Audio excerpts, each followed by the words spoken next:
Hello and welcome to today's webinar. I'm Sona Maria and I'm the manager of Study Abroad Consultancy Services at Imilo Global.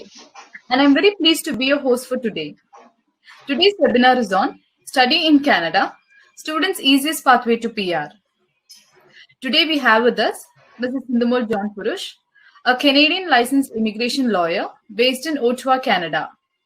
She received a master's in law from Osgoode Hall Law School in Toronto, Canada, with a specialization in human rights and disability law.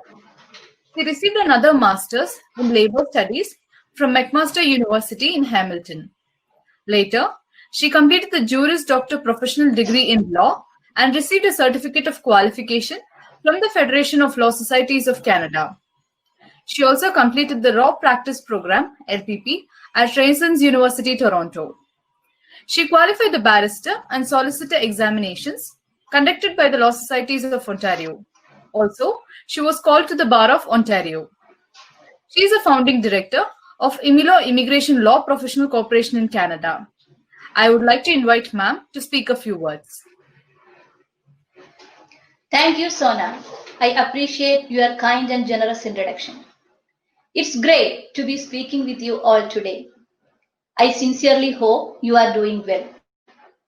I wish to start by congratulating you on managing a house arrest for a few months, despite the stress and uncertainty related with the pandemic situation that we have been faced with. We all understand that it would take a bit longer to go back to normal. We need to adapt to new types of habits and new technologies to cope up with the unusual pandemic situation. There is a wonderful adage that April showers bring May flowers. This is really a period of discomfort, and we hope this can provide the basis for a period of happiness and joy. I believe I have got a wonderful audience here, the social work students who attend the graduate and undergraduate programs at Lisa College. I feel privileged that I am talking to the future members of myriad kinds of profession like social workers, social service workers, sociologists, social policy analysts, and so on. I have lost many of my law school friends to your great profession. Now, I see them successful in the various avenues of the profession in India and abroad. As Mahatma Gandhi said, be the change you wish to see in the world.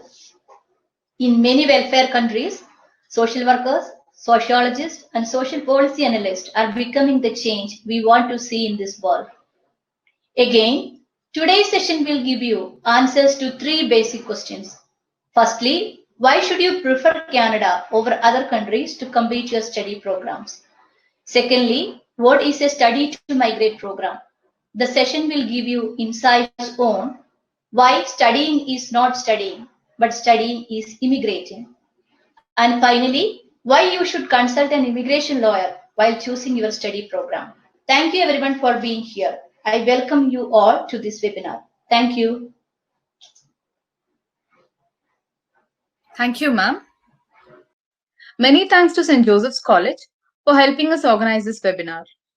St. Joseph's College was established in 1956.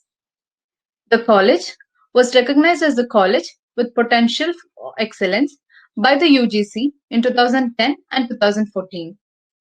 This is one of the most prestigious educational institutions in the Malabar region and is envisioned by the CMI congregation. In 2016, the college got the first title, that is, the first college in the country to get A++ by the NAC by securing 3.76 out of 4. The college was granted autonomy in 2014. The college has 7 research centers, 13 PG programs, and 28 UG programs, and 30 certificate courses. The Department of Social Work was started in 2003. It offers 2 specializations, that is, the medical and the psychiatric social work, and rural and urban community development. A special thanks to Dr. Sabo K. Thomas, the principal, Further Sunil, the Director of Self-Finance, and all the faculty and student members of the Social Work Department for helping us organize this webinar. Also, today we have with us Ms. Grishma, the immigration attorney at Imilo Global. And she will be speaking about the immigration prospects in Canada after the study program. I shall be discussing widely about the study programs for you. The webinar is divided into 3 segments. In the first segment, we'll have the study part. In the second segment, Grishma will be explaining the general PR possibilities. And in the third segment, we shall have the question answer session. Meanwhile, this is a gentle reminder to post your questions in the comment box given below so that we shall address them in detail. Students from India move to Canada with the main aim of obtaining PR through the study program. The main reason is because it is a sure pathway to PR and you require a very average IELTS score to apply to the study program. This is why Imilo addresses them as not merely study programs but as study to migrate programs. When you say study to migrate programs, not all programs in Canada leads you to migration. It is mandatory to choose the right program that suits you. Also, there are many factors to be considered when you choose a program to migrate. This includes the factors such as the institution where you study, the province you choose to study, the duration of the program. Also, there are certain cases where you can apply to PR right after graduation and does not require any experience at all. So my advice for you is to make a wise choice in regards of the options. The education system in Canada is funded and managed by the provincial government of Canada. They are categorized as public universities, community colleges, and private colleges.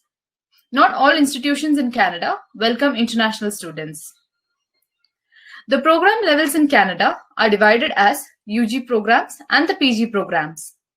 For the UG students, we have certificate programs, diploma programs, associate degrees, and bachelor degrees.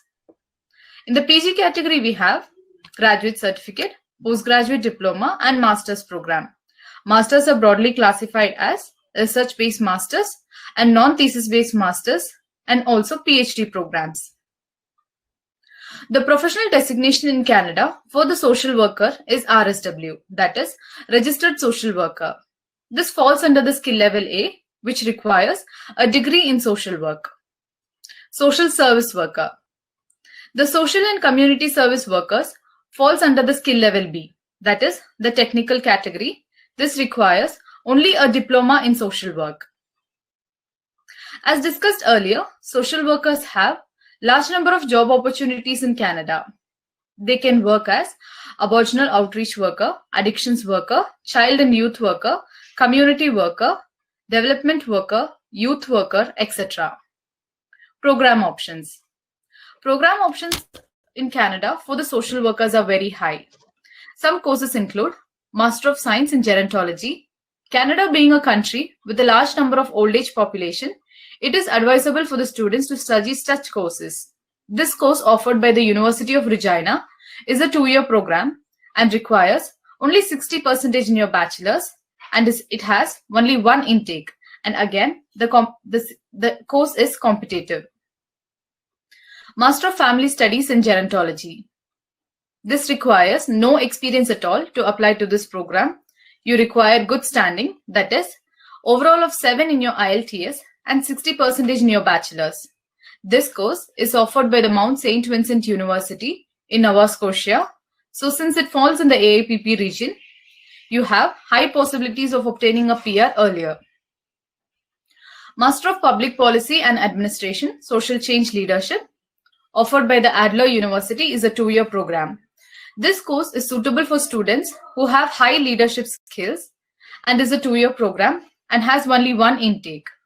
It requires very good academics, that is, 70% in your bachelor's to apply to this program. Social service worker. This term is most common among the social workers who wish to pursue a career in Canada. This course, offered by Algonquin College, is a 2-year program, is a highly competitive program, and you require 60% to apply to this program. Graduate certificate in addictions and mental health. This is suitable for students who are looking to pursue a career in the health field. This is offered by the Cambrian College and is a 1-year program, and you require only 60%, and has only one intake. Personal support worker. This is offered by the Seneca College, which is most popular among the international students, requires 60% in your bachelor's and has 3 intakes. Master of Arts in Clinical Psychology. This is offered by the Lakehead University and is a 24-month program, that is 2 years, and you require good academics, that is 70% in your bachelor's and overall of 7 in your IELTS to apply to this program. It has only one intake, so the admission is competitive. Graduate Certificate in Community and Social Service Management. This course is a combination of both management and social work. This is offered by Conestoga College, has only one intake, and is a 1-year program, and you require 60% to apply to this program. Professional Immigration for Social Workers to Canada. Social workers require credential recognition and licensure. The federal assessment is the CASW assessment and also requires provincial registration depending on the province. In order to complete the federal assessment, which is a Canadian Association of Social Workers assessment, you require your transcripts, course and field practice description, syllabus, and information about your institution to apply. CASW does not assess degrees obtained through distant education or self-study or correspondent coursework. As discussed earlier, you also have field practicum requirement. You require to have a minimum of 450 hours of field practicum in your bachelor's and 900 hours of field practicum for the MSW graduates. In order to proceed with the evaluation, you are required to provide the CASW with the description of your coursework and the field practicum from the university syllabus or other supporting documents. Field placement or practicum is an integral part of the curriculum for both the Bachelor of Social Work and the MSW programs in Canada. As an internationally educated social work professional, you may be required to complete a bridging program. This program, offered by Raisins University's G. Raymond School of Continuing Education, is a most competitive program and is really helpful for the international social workers. The good news here is 89% of program graduates have been hired into higher positions of social work within 1 year of graduation. This program is an 8-month program. The program is structured in a very organized manner. It consists of 4 months of theory and 4 months of field practicum. Here, you get to work in the actual setups like hospitals, schools, social work agencies, etc. The field placement makes it easier for the students to find a job in the same sector after completing the course. PhD requirements. I understand that there are many aspirants here looking to pursue a PhD in Canada. If you wish, it is necessary for you to submit a research proposal from India. You will have to find a supervisor in Canada while you're in India. You need to have good academic standing, high credentials, and national publications. The good news here is 2 out of 10 students receive scholarships. You may be eligible for scholarships and bursaries. Scholarships are totally merit-based and totally depends upon your academic achievements, your involvement in college activities, volunteering works, etc. Bursaries are based on the demonstrated financial needs. They may or may not have any academic requirements, but are predominantly structured to support the students. Now, I hand over the session to Grishma to discuss in detail about the various options for the students in the immigration side. Meanwhile, this is a gentle reminder to post your questions in the comment box given below. Over to you, Grishma. Thank you. Thank you very much, Sona. It's a great pleasure to be addressing all of you today. Before I proceed with today's session, I most sincerely is doing well. Today, I shall be discussing a few topics ranging from the various professional immigration pathways that are available to social workers in order to obtain a PR in Canada, the various student application processes available to you in order to apply for your student visa process, and lastly, why you should be hiring an immigration lawyer for your application process. Moving on to our first topic, various immigration pathways that are available to social workers in order to obtain a PR in Canada. And you primarily have 3 pathways. The first one is the Federal Express Entry Program. And the second one is the Provincial Nomination Program. And lastly, the pilot programs. The first one is the Federal Express Entry Program, and I must say it is one of the most commonly utilized platforms from people, especially from people who are immigrating to Canada from India. And there is one particular program under this particular program called the Federal Skilled Workers Preferred by Candidates.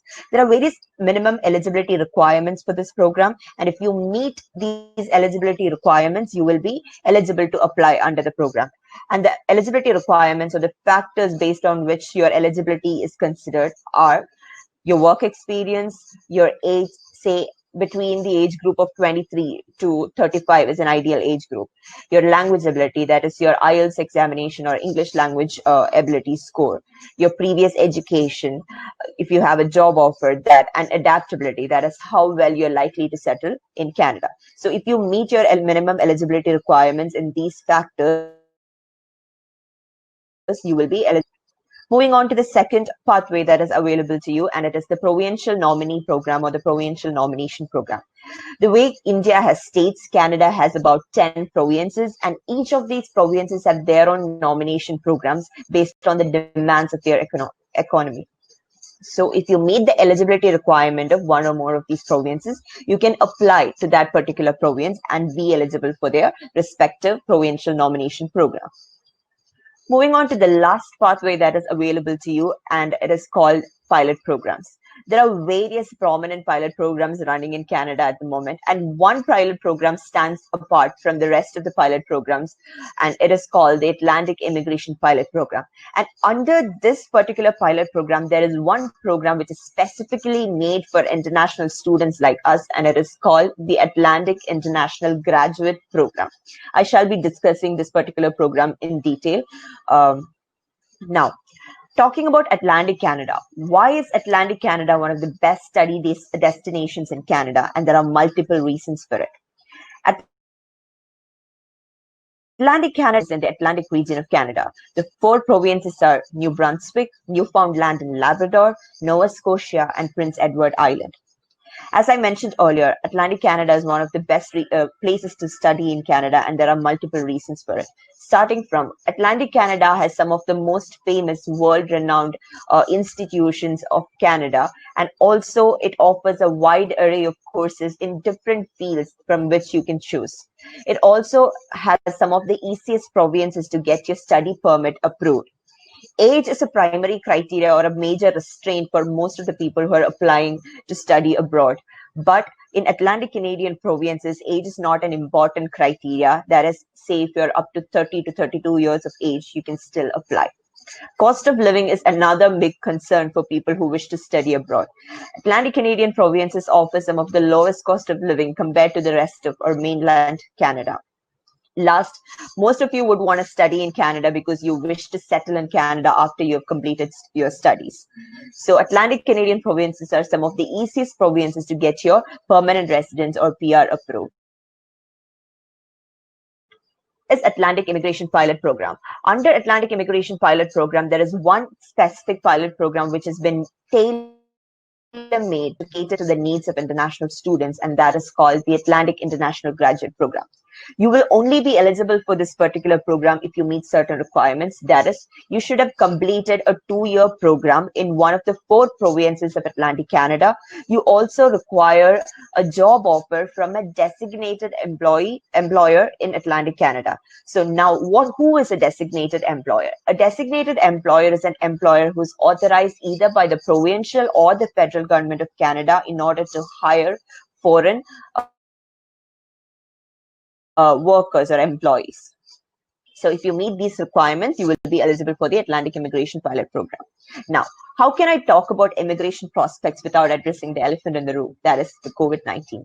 Is it really possible to study in Canada in the times of COVID-19? And the answer to this question is yes. There are various initiatives that have been brought up by the Canadian Immigration Authority and other authorities with respect to international students or understanding the concerns of international students. There are numerous rules of relaxation that has been brought up with respect to your part-time work option online and various other financial benefits.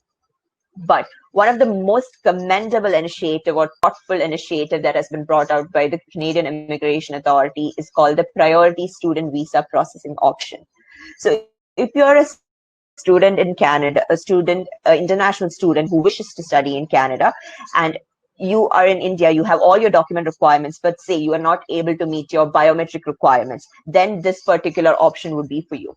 It is a stage-wise option. In the first stage is a prioritized visa approval. So if you have all your document requirements and you're not able to meet certain requirements like your biometric requirement, you can still get your visa approved in a very prioritized manner.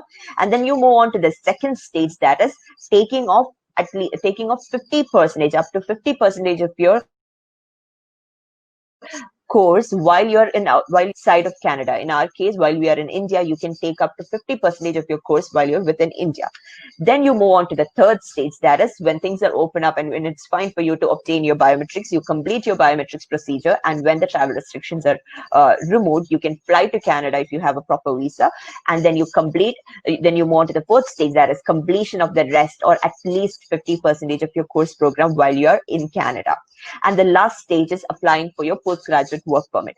It is extremely important to note that the time that you spend online studying in India will be counted towards your eligibility for postgraduate work permit. Earlier, it would not be counted, but at the moment, it would be counted. Now, what are the processes that are available to you? And as students, you have primarily two options available, and they are the Student Direct Stream or SDS, and the second one is the regular visa stream or non-SDS option. The Student Direct Stream or SDS option, I must say, is a very fast track or faster processing option. There are certain eligibility requirements that you need to meet to be eligible for this particular processing option. The first one is you require an acceptance letter from a designated learning institution. Now, what is a designated learning institution? A designated learning institution is an institute that has been authorized by the Government of Canada, either the provincial or the federal Government of Canada, to accept international graduates like us, people coming from India or other countries. The second requirement is that you need to pay tuition fees for the first year of your study program, or at least 6 in each band of your IELTS examination. You also have to submit an upfront medical examination confirmation document. But the most important factor or requirement is that you need to submit a guaranteed investment certificate of 10,000 Canadian dollars. Now, you might be wondering what a guaranteed investment certificate is. So when you want to study, or if you wish to study in Canada, you need to show proof of having sufficient funds to meet your living expenses for 1 year of your study program. And it's not enough that you show this particular proof in an Indian bank account. You need to show the proof in terms of with respect to a investment certificate that has a Canadian bank or by a Canadian trusted company. And this investment certificate issued to you is called a Guaranteed Investment Certificate or GIC. And it even offers you a guaranteed interest rate over a fixed period of time. Moving on to the various benefits of the SDS program, as I mentioned earlier, it's a very faster or a fast track processing unit, and you would probably get your visa process done or processed within 20 to 22 working days. It's an extremely streamlined or a guaranteed visa stream, as if you and you have all the financial or the funds required, then you can get your visa processed in a much streamlined fashion. It is also one of the least invasive process in terms of financial documents. Moving on to the next processing option available to you, it is the non-SDS or the regular visa process. And there are certain eligibility requirements for this one as well. And some of them are similar to that of the SDS option. The first one is that you need to have an acceptance letter from a designated learning institution. You're also required to pay tuition fees, but for the first semester of your study program, you also have to show proof of funds of 10,000 Canadian dollars, but in an Indian bank account. The differences are that you do not have to score 6 in each band of your IELTS examination. You also do not have to submit an upfront medical examination confirmation document. Now, what is an ideal study program for an international student? Is it an ordinary study program? No, it's not. It's a study to immigrate or study to migrate program. Now, how do you find the best study to migrate program, and who should you be consulting for the same? The first person you need to consult is the study counselor. The study counselor will help you to find the right study program for you. The next person is a career counselor to know what are the employment potential for the program, the study program that you have chosen. And lastly, but most importantly, you need to consult a Canadian immigration lawyer to know the immigration prospects of the study program that you've chosen. And what are the immigration prospects after you have studied this particular program. Now, what makes us Imilo Global unique? We are India's first foreign immigration law firm. We are also India's first study abroad consultancy, that is immigration lawyers.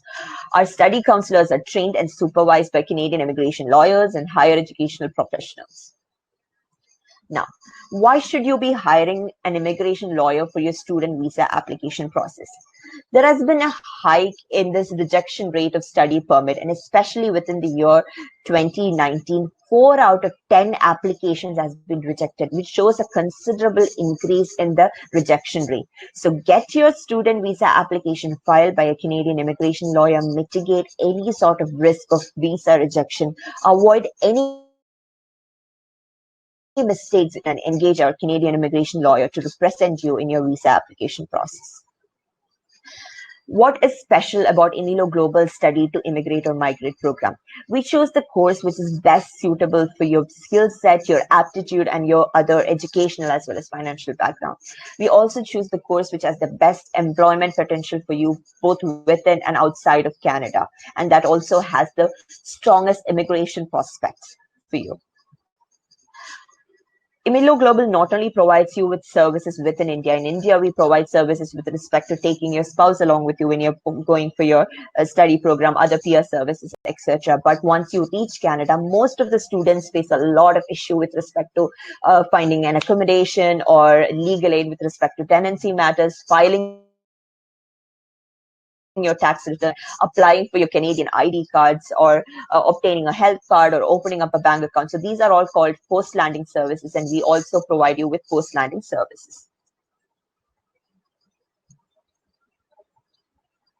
Now, we have an unbeatable offer for you. You can get a free CSW assessment guidance by a Canadian immigration lawyer. We also have a WhatsApp group comprising of social workers who wishes to immigrate, and if you wish to join our WhatsApp group, we will be providing you with a link right after the seminar. So you can join the WhatsApp group and you'll get a proper guidance from a registered social worker in Canada. And the WhatsApp group is very active, and we provide you with various tips with respect to your immigration as well as study programs that you wish to pursue in Canada. Thank you so much for your patient listening. Now we move on to the last segment of today's webinar, and that is the Q&A session. I call upon Ms. Sindhumol Purush as well as Ms. Sona to join me back. നമ്മൾ ഇന്നത്തെ നമ്മുടെ വെബിനാറിന്റെ last സെഷനിലേക്ക് കടന്നിരിക്കുന്നു. അത് Q&A session ആണ്. നിങ്ങൾക്ക് തന്നെ ഒത്തിരി അധികം ഇമിഗ്രേഷൻ റിലേറ്റഡ് ആയിട്ടും ലൈസൻസിങ് റിലേറ്റഡ് ആയിട്ടും സ്റ്റഡി പ്രോഗ്രാംസ് റിലേറ്റഡ് ആയിട്ടും ഒത്തിരി ക്വസ്റ്റ്യൻസ് ഉണ്ട്. പലപ്പോഴും ഞങ്ങളുടെ അടുത്ത് മുമ്പ് ചോദിച്ചിട്ടുള്ള ക്വസ്റ്റ്യൻസും അങ്ങനെ ഞങ്ങളൊരു ക്വസ്റ്റ്യൻ ബാങ്ക് ക്രിയേറ്റ് ചെയ്തിട്ടുണ്ട്. അതിനെ ബേസ് ചെയ്തിട്ട് നമ്മൾ കുറെ ക്വയറീസ് ആൻസർ ചെയ്യുന്നതായിരിക്കും. അതുപോലെ തന്നെ നിങ്ങൾക്ക് എന്തെങ്കിലും ക്വസ്റ്റ്യൻസ് ഉണ്ടെങ്കിൽ ചാറ്റ് ബോക്സിൽ ടൈപ്പ് ചെയ്തിട്ട് കഴിഞ്ഞാൽ ഞങ്ങൾ അതിനെ അഡ്രസ് ചെയ്യുന്നതായിരിക്കും. ഫസ്റ്റ് ക്വസ്റ്റ്യൻ മാമിനോടുള്ളതാണ് ക്വസ്റ്റ്യൻ.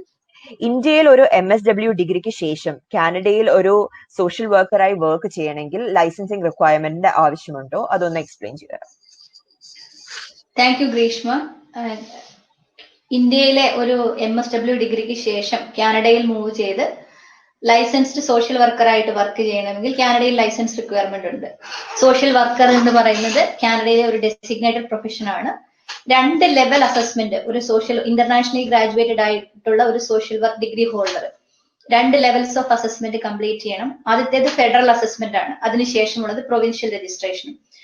സോഷ്യൽ വർക്കേഴ്സിന്റെ federal assessment body Canadian association for social workers ആണ്, CASW. അപ്പൊ ആദ്യം ഇമിഗ്രേറ്റ് ചെയ്യാൻ പ്ലാൻ ഉള്ളവര് അല്ലെങ്കിൽ മൂവ് ചെയ്ത് ഇമിഗ്രേറ്റ് ചെയ്ത് കാനഡയിൽ എത്തിയവര് ആദ്യം ചെയ്യേണ്ടത്, അല്ലെങ്കിൽ ലൈസൻസ്ഡ് പ്രൊഫഷണൽ ആയിട്ട് ഡെസിഗ്നേഷൻ രജിസ്ട്രേഡ് സോഷ്യൽ വർക്ക് എന്നുള്ള ഡെസിഗ്നേഷനിൽ വർക്ക് ചെയ്യണമെങ്കിൽ CASW അസസ്മെന്റ് കംപ്ലീറ്റ് ചെയ്യണം. അതിനുശേഷം കൺസേൺഡ് പ്രൊവിൻസിൽ, നിങ്ങൾ ഏത് പ്രൊവിൻസിലാണോ റിസൈഡ് ചെയ്യുന്നത് ആ പ്രൊവിൻസിന്റെ സ്കൂൾ ഓഫ് സോഷ്യൽ വർക്ക് ആയിരിക്കാം, അസോസിയേഷൻ ഫോർ സോഷ്യൽ വർക്കേഴ്സ് ആയിരിക്കാം, കൺസേൺഡ് പ്രൊവിൻഷ്യൽ ബോഡിയിലും ഉള്ള രജിസ്ട്രേഷൻ നിർബന്ധമാണ്. അപ്പം ഒരു കാര്യം നമുക്ക് ഇന്ന് അഡ്വാൻസ് ആയിട്ട് ചെയ്യാൻ പറ്റുന്നത് ഇപ്പം ഇമിഗ്രേഷൻ ആപ്ലിക്കേഷൻ പ്രോസസ്സിംഗിലായിരിക്കുമ്പോൾ തന്നെ CASW അസസ്മെന്റ് നമുക്ക് ഇന്ത്യയിൽ ഇരുന്നുകൊണ്ട് തന്നെ നമ്മളുടെ ഹോം കൺട്രിയിൽ നിന്ന് നമുക്ക് സ്റ്റാർട്ട് ചെയ്യാൻ പറ്റും. ഹോം കൺട്രിയിൽ നിന്ന് നമ്മൾ പോകുന്നതിന് മുമ്പ് തന്നെ കംപ്ലീറ്റ് ചെയ്ത് പോകാനും പറ്റും. അപ്പൊ നമുക്കൊരു 5-6 മാസത്തെ സമയം സേവ് ചെയ്യാം.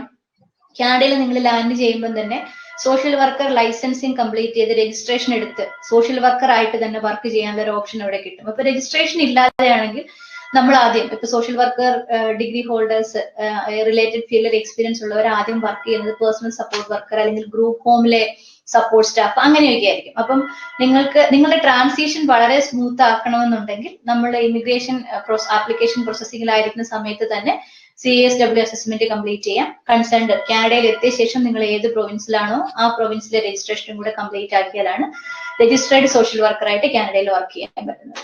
Thank you Greeshma. Thank you very much ma'am. അടുത്ത ക്വസ്റ്റ്യൻ സോനയുടെ അടുത്താണ്, സ്റ്റഡി റിലേറ്റഡ് ആണ്. BSW കഴിഞ്ഞ ഒരു സ്റ്റുഡന്റിന് കാനഡയിൽ എന്തൊക്കെ സ്റ്റഡി ഓപ്ഷൻസ് അല്ലേ? Thank you Greeshma. So BSW കഴിഞ്ഞിട്ട് ഒരു സ്റ്റുഡന്റിന് MSW അല്ലാതെ വേറെ കുറെ സ്റ്റഡി ഓപ്ഷൻസ് ഉണ്ട്. ഫോർ എക്സാമ്പിൾ ഇപ്പം കാനഡ നേരത്തെ പറഞ്ഞതുപോലെ തന്നെ കാനഡ ഒരു ഓൾഡ് ഏജ് പീപ്പിളുടെ പോപ്പുലേഷൻ കൂടുതലായതുകൊണ്ട് തന്നെ ലെറ്റ്സ് ഇപ്പം ഗ്രാജുവേറ്റ് സർട്ടിഫിക്കറ്റ് അല്ലെങ്കിൽ post graduate diploma in gerontology courses പഠിക്കാം, അല്ലെങ്കിൽ something related to mental health and psychiatry and നമുക്ക് അങ്ങനെ ഒരുപാട് ഓപ്ഷൻസ് ഉണ്ട്. സോ നമ്മുടെ കരിയർ പാത്ത് നമ്മൾ ചൂസ് ചെയ്യണം. ഫോർ എക്സാമ്പിൾ ഇപ്പം നമ്മൾ സോഷ്യൽ വർക്ക് റിലേറ്റഡ് ആണോ പഠിക്കേണ്ടത്, കൗൺസിലിംഗ് റിലേറ്റഡ് ആണോ പഠിക്കേണ്ടത്? സോ അങ്ങനെ ഒരു ഡീവിയേറ്റഡ് പാത്ത് ആണെന്നുണ്ടെങ്കിൽ അത് റിലേറ്റഡ് ആയിട്ട് സോഷ്യൽ വർക്ക് കോഴ്സസ് ഉണ്ട്. ഇഫ് നല്ല ലീഡർഷിപ്പ് ക്വാളിറ്റീസും സ്കില്ലൊക്കെ ഉള്ള ഒരാളാണെങ്കിൽ പബ്ലിക് പോളിസി ആൻഡ് അഡ്മിനിസ്ട്രേഷൻ അങ്ങനെയുള്ള കോഴ്സുകൾ ചൂസ് ചെയ്യാൻ പറ്റും. സോ BSW അല്ലെങ്കിൽ സോഷ്യൽ വർക്ക് കഴിഞ്ഞിട്ട് കാനഡയിൽ ഒരു സ്റ്റുഡന്റ് ഒരു കോഴ്സിന് നോക്കുമ്പോൾ they have n number of options. Thank you Greeshma. Okay, thank you Sona. Next question മാമിന്റെ അടുത്താണ്. ഇപ്പോൾ ഇന്ത്യയിൽ നിന്നും CSW റെക്കഗ്നൈസ് ചെയ്യാത്ത ഒരു കോഴ്സാണ് ചെയ്യുന്നതെങ്കിൽ അത് ഇമിഗ്രേഷൻ പ്രോസസ്സിനെ അത് അഫക്ട് ചെയ്യുമോ? അതിനെ പറ്റി ഒന്ന് പറഞ്ഞുതരാം. ഓക്കെ, ഇമിഗ്രേഷൻ പ്രോസസ്സും സോഷ്യൽ വർക്കർ ലൈസൻസിങ് പ്രോസസ്സും രണ്ട് സ്ട്രീം ഓഫ് ആപ്ലിക്കേഷൻ ആണ്, അല്ലെങ്കിൽ രണ്ട് കാറ്റഗറി ഓഫ് ആപ്ലിക്കേഷൻ ആണ്. CSW അസസ് ചെയ്യുന്നത് നിങ്ങളുടെ ലൈസൻസിങ് പ്രോസസ്സിന് വേണ്ടിയുള്ള നിങ്ങളുടെ ഇന്റർനാഷണൽ ക്വാളിഫിക്കേഷൻ മാത്രമാണ് CSW അസസ് ചെയ്യുന്നത്. നോർമലി നമ്മൾ ഡിസ്റ്റൻസ് ആയിട്ട് പഠിച്ച കോഴ്സസ് അല്ലെങ്കിൽ CSW അപ്രൂവ് ചെയ്യാത്ത ഇൻസ്റ്റിറ്റ്യൂഷനിൽ പഠിച്ച കോഴ്സസ് നമുക്ക് CSW അസസ്മെന്റിന് വേണ്ടിയിട്ട് യൂസ് ചെയ്യാൻ പറ്റില്ല. അതായത് നിങ്ങൾക്ക് രജിസ്ട്രേഡ് സോഷ്യൽ വർക്കർ എന്നുള്ള ഡെസിഗ്നേഷനിൽ കാനഡയിൽ വർക്ക് ചെയ്യാൻ പറ്റില്ല. സോഷ്യൽ വർക്ക് ഫീൽഡിൽ തീർച്ചയായിട്ടും വർക്ക് ചെയ്യാൻ പറ്റും. ഞാൻ പറഞ്ഞല്ലോ ആദ്യം തന്നെ കരിയർ ഓപ്ഷൻസ് ഒരുപാടുണ്ട്. അതിനകത്ത് രജിസ്ട്രേഡ് സോഷ്യൽ വർക്കർ എന്നുള്ള ഡെസിഗ്നേഷൻ യൂസ് ചെയ്ത് വർക്ക് ചെയ്യുന്ന കരിയർ പാത്സിലേക്ക് പോകാൻ നിങ്ങളൊരു CSW റെക്കഗ്നൈസ് ചെയ്യാത്ത ഇൻസ്റ്റിറ്റ്യൂട്ടിലാണ് പഠിച്ചിരിക്കുന്നത് അല്ലെങ്കിൽ ഡിസ്റ്റൻസ് പ്രോഗ്രാം ആണ് ചെയ്തിരിക്കുന്നതെങ്കിൽ ബുദ്ധിമുട്ടുണ്ട്. പക്ഷെ ഇമിഗ്രേഷൻ എന്ന് പറയുന്നത് എൻറ്റയർലി ഡിഫറെന്റ് ആണ്. ഇമിഗ്രേഷൻ ആസ്പെക്ട്സിൽ ചിന്തിക്കുമ്പോൾ ഇപ്പം CSW പഠിക്കാത്ത പ്രോഗ്രാംസ് അല്ലെങ്കിൽ ഡിസ്റ്റന്റ് ആയിട്ട് പഠിച്ച പ്രോഗ്രാംസ് ഒക്കെ തന്നെ നിങ്ങൾക്ക് എഡ്യൂക്കേഷണൽ ക്രെഡൻഷ്യൽ അസസ്മെന്റ് ചെയ്ത് ഇമിഗ്രേഷനിലെ എഡ്യൂക്കേഷൻ എന്നുള്ള ഫാക്ടറിന് കിട്ടുന്ന പോയിന്റ്സ് ലഭിക്കുന്ന രീതിയിൽ നിങ്ങൾക്ക് അസസ് ചെയ്തെടുക്കാൻ പറ്റുമെങ്കിൽ ഡെഫിനറ്റ്ലി ഡിസ്റ്റന്റ് ആയിട്ട് പഠിക്കുന്ന പ്രോഗ്രാംസും CSW അസസ്മെന്റ് ചെയ്യാൻ സാധിക്കാത്ത പ്രോഗ്രാംസും ഇമിഗ്രേഷൻ പർപ്പസിന് വേണ്ടി യൂസ് ചെയ്യാൻ പറ്റും. പക്ഷെ ലൈസൻസിങ് പ്രൊസീജിയറിന് വേണ്ടി അത് യൂസ് ചെയ്യാൻ പറ്റില്ല. Thank you. Thank you ma'am. മാമിന്റെ ആൻസറിന് ഒത്തിരി പേർക്ക് തന്നെ ഒരു കൺഫ്യൂഷൻ ഉണ്ടായിരുന്ന ഒരു ക്വസ്റ്റ്യൻ ആയിരുന്നു ഇത്. അത് ക്ലിയർ ആയിട്ടുണ്ടെന്ന് വിശ്വസിക്കുന്നു. നെക്സ്റ്റ് ക്വസ്റ്റ്യൻ സോനയുടെ അടുത്താണ്. CSW ഡിസ്റ്റൻസ് എഡ്യൂക്കേഷൻ വഴി ഒബ്റ്റെയിൻ ചെയ്ത BSW MSW പോലത്തെ പ്രോഗ്രാംസ് അസിസ്റ്റ് ചെയ്യുമോ? CSW പറയുന്നത് ഡിസ്റ്റൻസ് മോഡിൽ ചെയ്തിരിക്കുന്ന അല്ലെങ്കിൽ സെൽഫ് സ്റ്റഡി ഓർ കറസ്പോണ്ടൻസ് മോഡിൽ ചെയ്തിരിക്കുന്ന ഒരു കോഴ്സ് അസിസ്റ്റ് ചെയ്യില്ല. So that is the answer. CSW assist ചെയ്യില്ല. Thank you Sona. Next question Gopika Jayakrishnan കൂടെ ചോദിച്ചിട്ടുള്ളതാണ്. സോനയുടെ അടുത്താണ് question.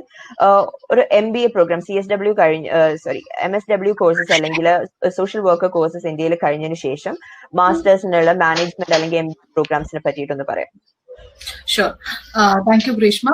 Thank you, Gopika, for the question. Gopika പഠിച്ചിരിക്കുന്നത് BBA ആണോ സോഷ്യൽ വർക്ക് ആണോ? ഇപ്പൊ സോഷ്യൽ വർക്ക് പഠിച്ച ഒരാൾ MBA ചൂസ് ചെയ്യുമ്പോൾ we will have to have the justification. എന്തുകൊണ്ടാണ് ഇപ്പം മാനേജ്മെന്റ് സെക്ടറിലോട്ട് പോകുന്നതെന്നുള്ളത് MBA പെർട്ടിക്കുലർലി ചൂസ് ചെയ്യണമെന്നുണ്ടെങ്കിൽ also most MBA programmes in Canada requires GMAT or GRE scores mandatory ആണ്.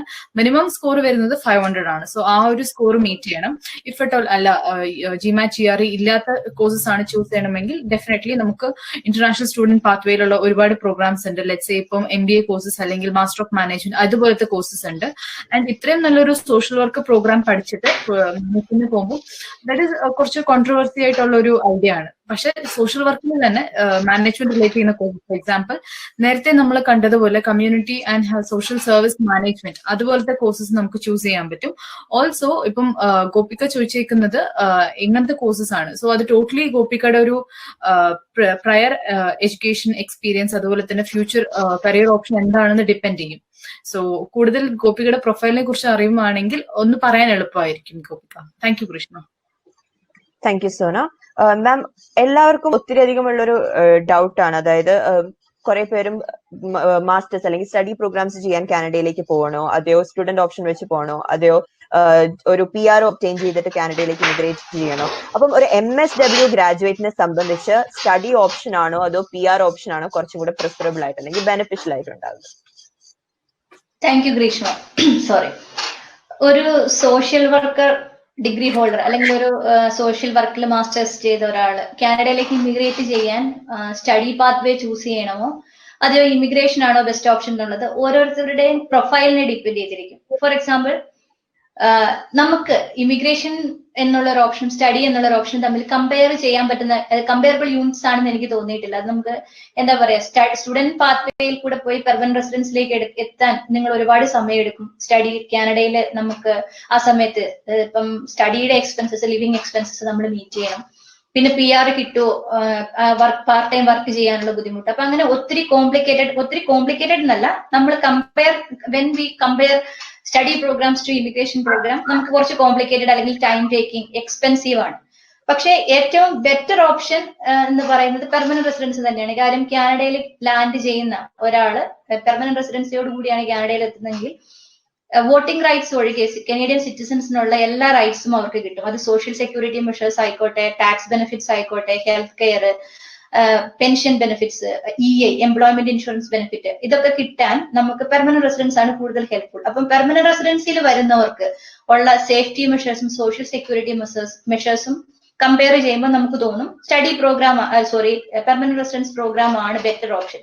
പക്ഷെ നമ്മൾ ഏത് പാത്വേ ചൂസ് ചെയ്യണം എന്നുള്ളത് നമ്മളുടെ ഇമിഗ്രേഷൻ പ്രോസ്പെക്ട്സിൽ നമ്മളുടെ പ്രൊഫൈലിനെ അനലൈസ് ചെയ്ത് മാത്രമേ നമുക്ക് ഡിസൈഡ് ചെയ്യാൻ പറ്റുള്ളൂ. ആദ്യം പറഞ്ഞതുപോലെ പെർമനന്റ് റെസിഡൻസിൽ വരുമ്പോൾ നമ്മൾ കുറെ കൂടെ ഒരു കംഫർട്ടബിൾ സോണിലേക്കാണ് വരുന്നത്.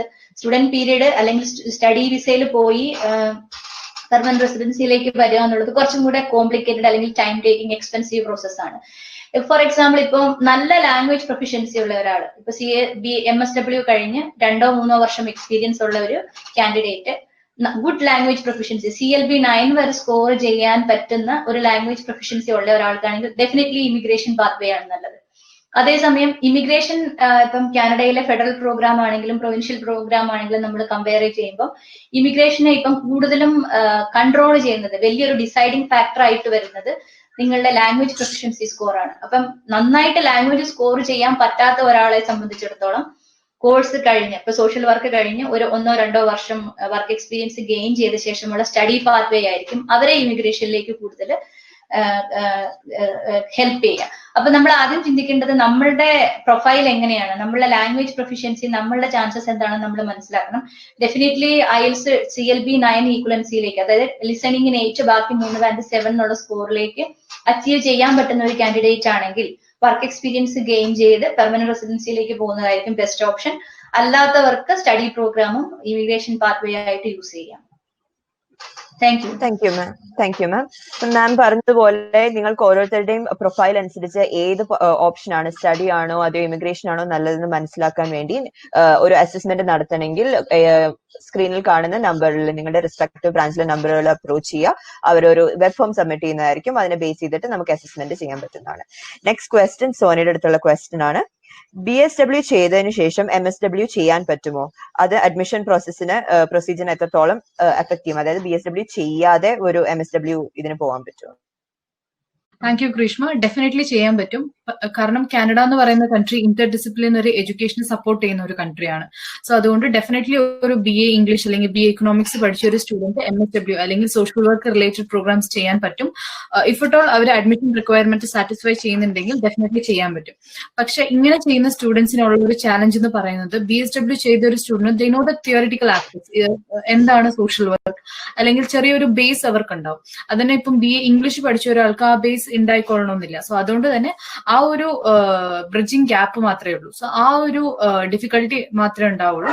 അല്ലാത്ത കേസസിൽ question was very specific, admission റിക്വയർമെന്റിനെ അത് അഫക്ട് ചെയ്യുമോ എന്നുള്ളത് ഡെഫിനറ്റ്ലി നോട്ട്. നമ്മുടെ അഡ്മിഷൻ പ്രൊസീജിയേഴ്സിന് BSW ഇല്ലാത്തൊരു സ്റ്റുഡന്റ് അപ്ലൈ ചെയ്യുമ്പോൾ കോളേജ് അത് അക്സെപ്റ്റ് ചെയ്യുന്നുണ്ടെങ്കിൽ ഡെഫിനറ്റ്ലി അതൊരു ഡിഫിക്കൽട്ടി ആയിട്ട് വരില്ല.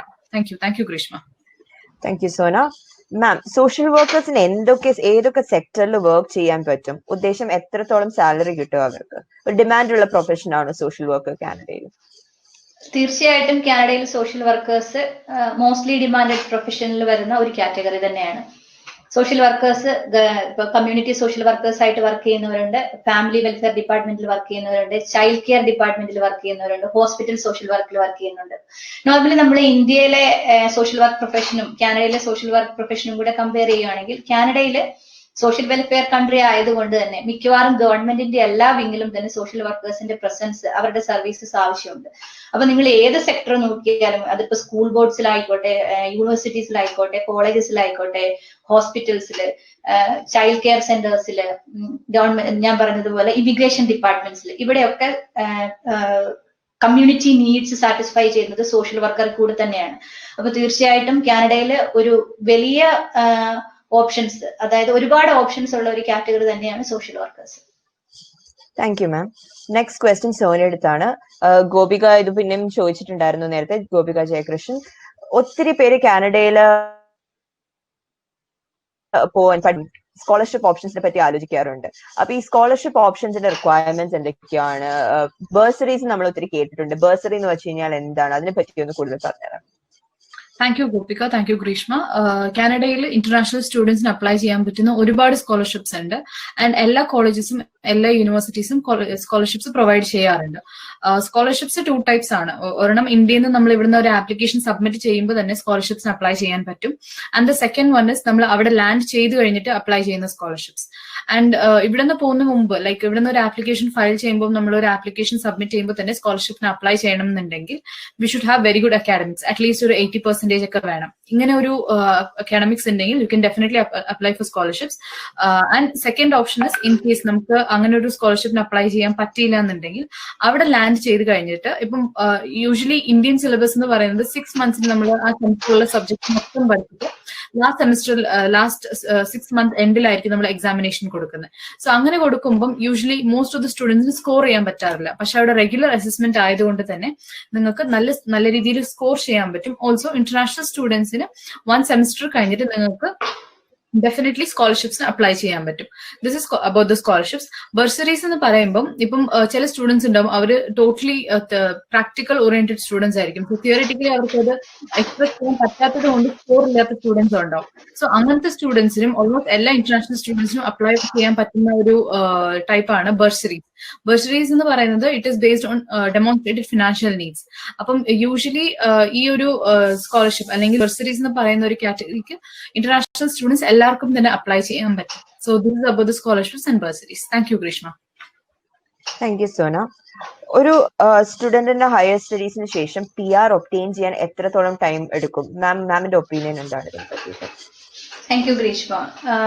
ഇന്റർനാഷണൽ സ്റ്റുഡന്റ് ആയിട്ട് കാനഡയിലേക്ക് വരാൻ ആഗ്രഹിക്കുന്ന എല്ലാവരും അറിയാൻ ആഗ്രഹിക്കുന്ന ഒരു സംഗതിയാണ് പെർമനന്റ് റെസിഡൻസി കിട്ടാൻ എത്ര സമയമെടുക്കും, അല്ലെങ്കിൽ പെർമനന്റ് റെസിഡൻസിലേക്കുള്ള ദൂരം എന്താണ്. ഞാൻ നേരത്തെ പറഞ്ഞതുപോലെ പെർമനന്റ് റെസിഡൻസി കിട്ടാനുള്ള ഓപ്ഷൻസ് അല്ലെങ്കിൽ എത്ര സമയം എടുക്കും എന്നുള്ളത് നിങ്ങളുടെ ഓരോരുത്തരെയും ഓരോ ആപ്ലിക്കന്റെയും പേഴ്സണൽ പ്രൊഫൈലിനെ ഡിപ്പെൻഡ് ചെയ്തിട്ടാണ്. അത് ഫോർ എക്സാമ്പിൾ, ഇപ്പൊ ബാക്ക് ഹോമിൽ വർക്ക് എക്സ്പീരിയൻസ് ഉള്ള ഒരാൾക്ക് പെർമനന്റ് റെസിഡൻസിയിലേക്കുള്ള സമയം കുറവായിരിക്കും.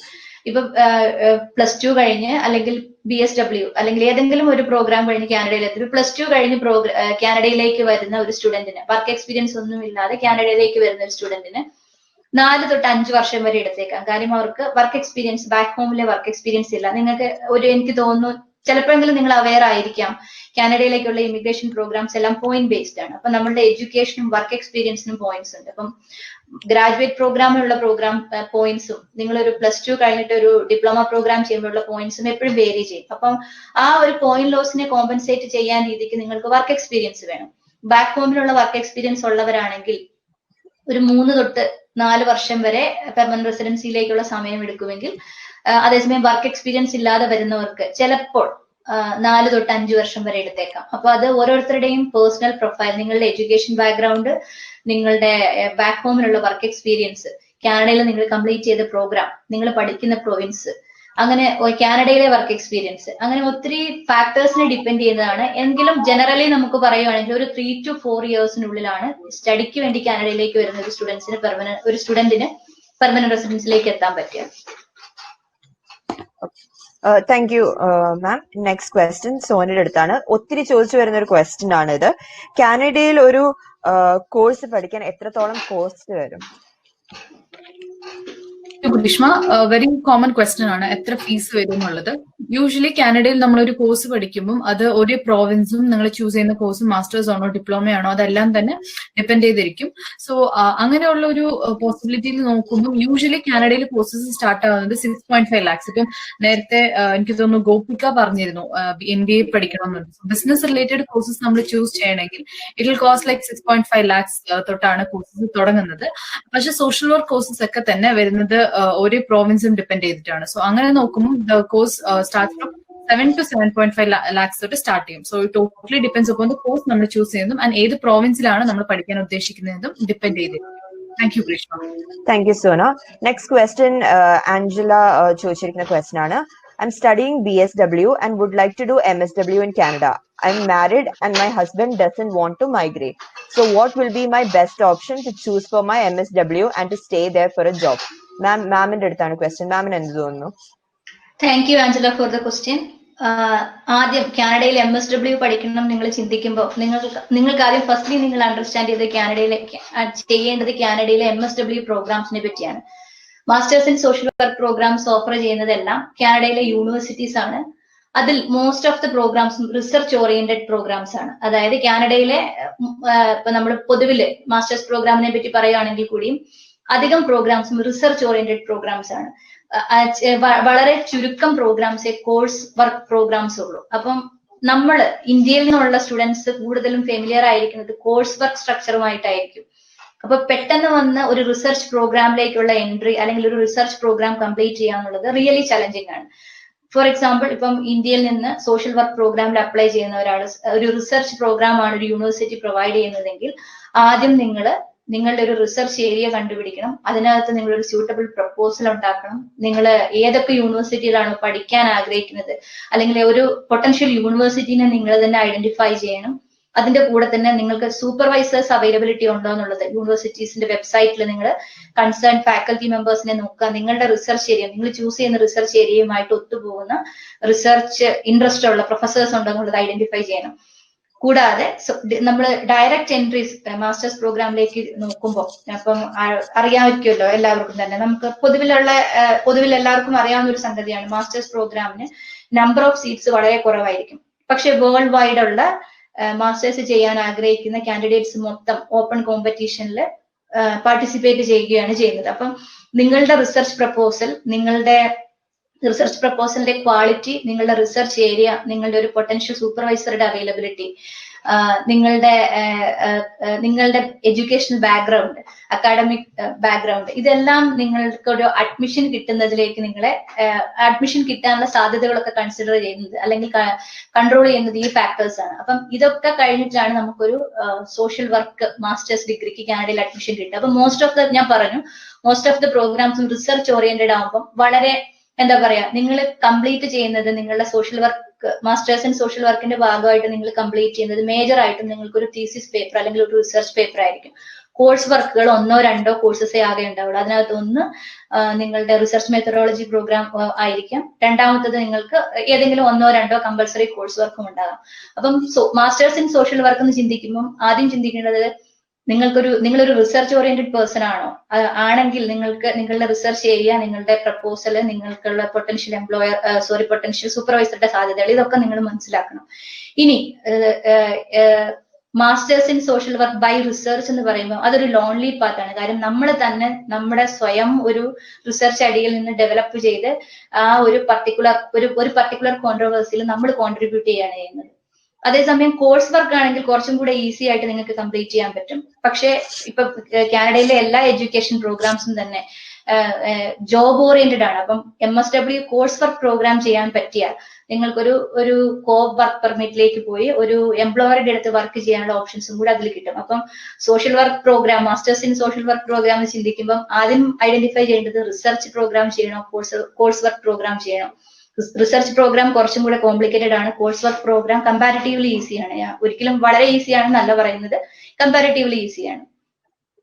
ഇനി നിങ്ങളുടെ ഇമിഗ്രേഷൻ ഓപ്ഷൻ നോക്കുവാണെങ്കിൽ നമുക്ക് എങ്ങനെ വേണമെങ്കിലും ചെയ്യാം. ഇപ്പൊ ഹസ്ബൻഡിന് മൈഗ്രേറ്റ് ചെയ്യാൻ ആഗ്രഹമില്ലെങ്കിൽ ഡെഫിനറ്റ്ലി നിങ്ങൾക്ക് കാനഡയിൽ കോഴ്സ് കംപ്ലീറ്റ് ചെയ്ത് ജോലിയായി കണ്ടിന്യൂ ചെയ്യാം, പെർമനന്റ് റെസിഡൻസിയിലേക്ക് പോകാം.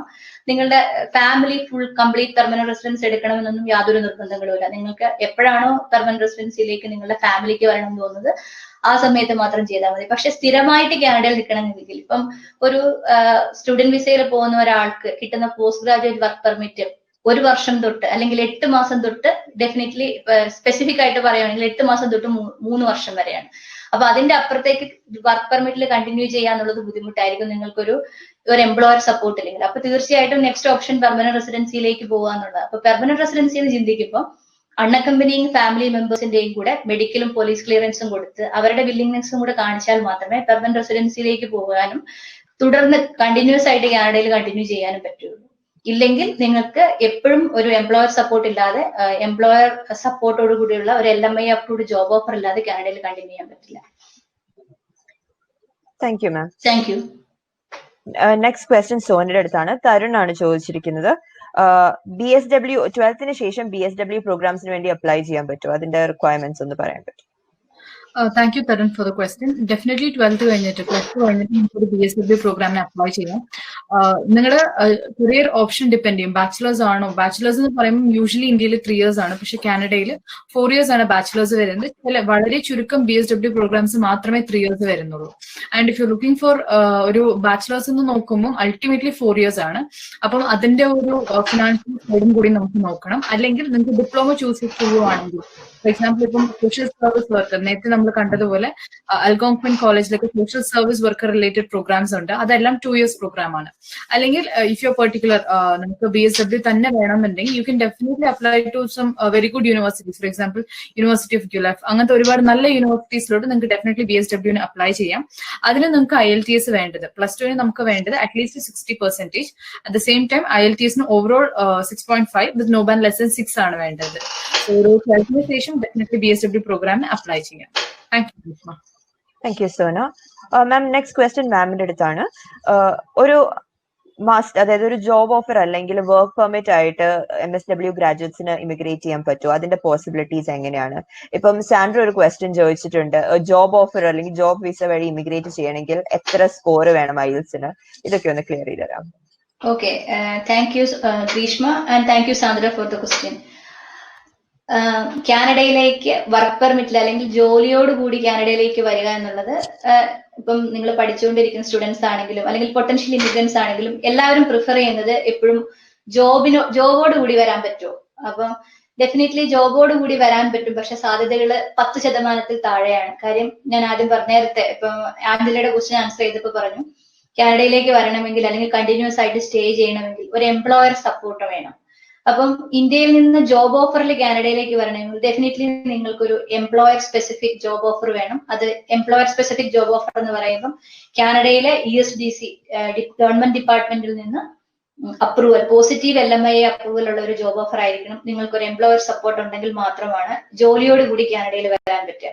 ഇനി അതിന്റെ സാധ്യതകളെ പറ്റി പറയുമ്പോൾ കാനഡയിൽ സ്പെസിഫിക് സ്കിൽസ് ഉള്ള ഒരാള് അൺഅവൈലബിൾ ആകുമ്പോൾ മാത്രമാണ് ഫോറിൻ വർക്കേഴ്സിനെ ഹയർ ചെയ്യാനുള്ള പെർമിഷൻ ഗവൺമെന്റ് ഒരു പർട്ടിക്കുലർ എംപ്ലോയർക്ക് കൊടുക്കുന്നത്.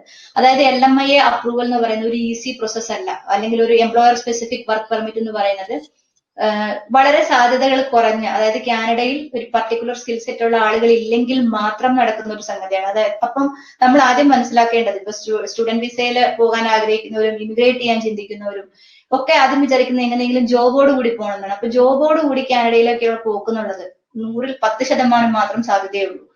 പക്ഷെ ഒത്തിരി ജോബ് സ്കാംസും ജോബ് ഓഫേഴ്സും പ്രത്യേകിച്ച് കേരളത്തിൽ ഞാൻ ഒത്തിരി കാണാറുണ്ട്. അപ്പം ആദ്യം നമ്മൾ മനസ്സിലാക്കേണ്ടത് ചാൻസസ് വളരെ കുറവാണ്, വളരെ റെയർ ആയിട്ട് മാത്രമാണ്. ഇപ്പം സാധ്യതകളുള്ള കാറ്റഗറി ഉണ്ട്. ഫോർ എക്സാമ്പിൾ സോഫ്റ്റ്വെയർ എഞ്ചിനീയേഴ്സിനാണെങ്കിൽ ഇൻട്രാ കമ്പനി ട്രാൻസ്ഫർ വഴി വരാൻ പറ്റും. അപ്പൊ അങ്ങനെ ഹൈ സ്കിൽഡ് ഒക്യുപ്പേഷൻ ഉള്ളവരൊക്കെ ആണെങ്കിൽ അതിനായിട്ടുള്ള പ്രത്യേകം പ്രോഗ്രാംസ് ഉണ്ട്. പക്ഷെ നോർമലി സോഷ്യൽ വർക്കേഴ്സിനെ സംബന്ധിച്ച് നോക്കുമ്പോൾ ആദ്യം നിങ്ങൾ മനസ്സിലാക്കി നിങ്ങളുടെ പ്രൊഫഷൻ ഡെസിഗ്നേറ്റഡ് പ്രൊഫഷൻ ആണ്, രജിസ്ട്രേഷൻ വേണം, അല്ലെങ്കിൽ ലൈസൻസിങ് കംപ്ലീറ്റ് ചെയ്താലേ ആ സോഷ്യൽ വർക്കർ എന്നുള്ള കാറ്റഗറിയിൽ നിങ്ങൾക്ക് വർക്ക് ചെയ്യാൻ പറ്റുള്ളൂ. അപ്പൊ നിങ്ങൾക്ക് ജോബ് ഓപ്ഷനെ പറ്റി ചിന്തിക്കുമ്പോഴും പേഴ്സണൽ സപ്പോർട്ട് വർക്കർ അല്ലെങ്കിൽ കമ്മ്യൂണിറ്റി സർവീസ് വർക്കർ അങ്ങനെ ചെറിയ കാറ്റഗറിയിലേക്കായിരിക്കാം. ഇപ്പൊ for example community service worker എന്ന് പറയുമ്പോൾ തന്നെ അതിനകത്ത് പേരിൽ തന്നെ ഉണ്ട് നിങ്ങളുടെ അടുത്ത് നിന്ന് എന്ത് എക്സ്പെക്ട് ചെയ്യുന്നു.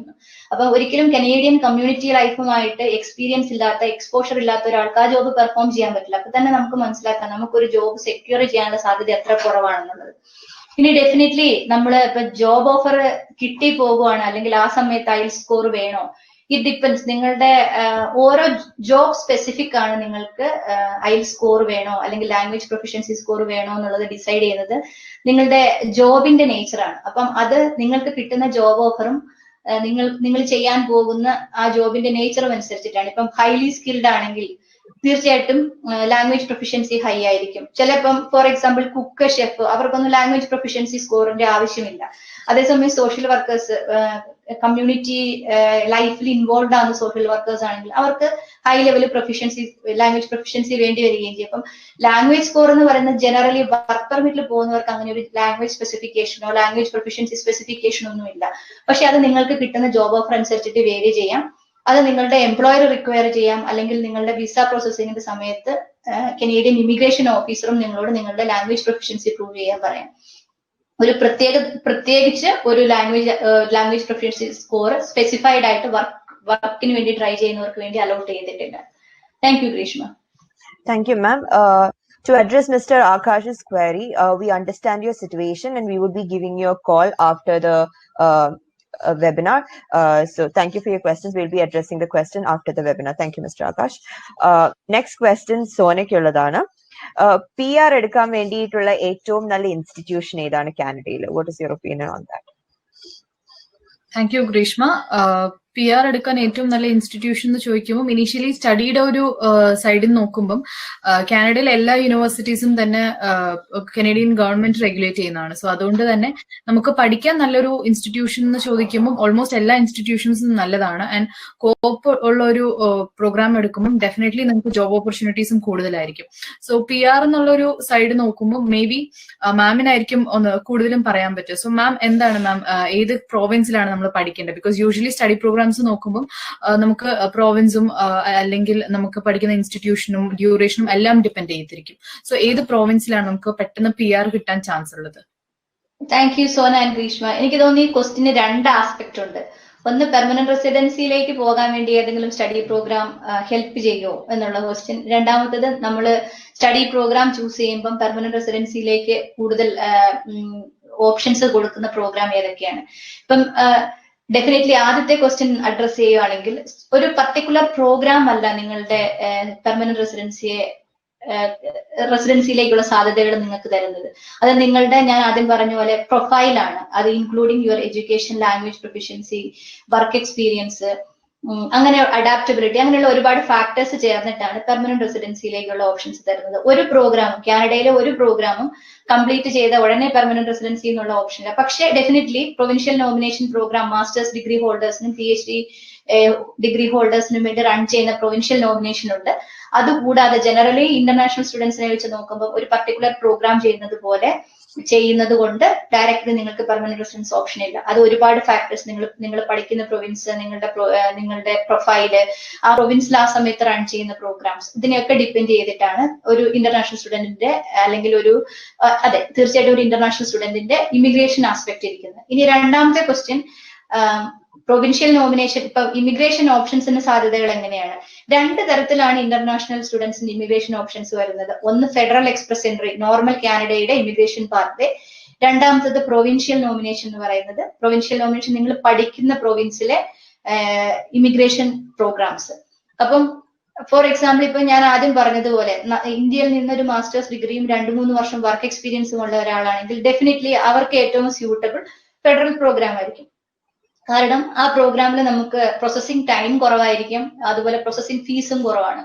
അപ്പൊ ഇമ്മീഡിയറ്റ്ലി നല്ല ഒരു ബാക്ക്ഗ്രൗണ്ടിൽ നിന്ന് വരുന്നത്, നല്ല ഒരു ബാക്ക്ഗ്രൗണ്ട് എന്ന് പറയുന്നത് വർക്ക് എക്സ്പീരിയൻസ് എഡ്യൂക്കേഷനും ബാക്ക് ഹോമിൽ നന്നായിട്ടുള്ള ഒരാൾക്കാണെങ്കിൽ ഇമ്മീഡിയറ്റ്ലി നമുക്ക് കോഴ്സ് കംപ്ലീഷൻ കഴിയുമ്പോൾ തന്നെ ഫെഡറൽ പ്രോഗ്രാം വഴി തന്നെ പോകാൻ പറ്റും. അതേസമയം അത്രയും ബാക്ക് ഹോം വർക്ക് എക്സ്പീരിയൻസ് ഇല്ല, അല്ലെങ്കിൽ ഒരു ഗ്രാജുവേറ്റ് ഡിഗ്രി ഇല്ലാത്തവരാണെങ്കിൽ അവർ കൂടുതലും റിലൈ ചെയ്യേണ്ടി വരുന്നത് പ്രൊവിൻഷ്യൽ നോമിനേഷൻ പ്രോഗ്രാമിനായിരിക്കും.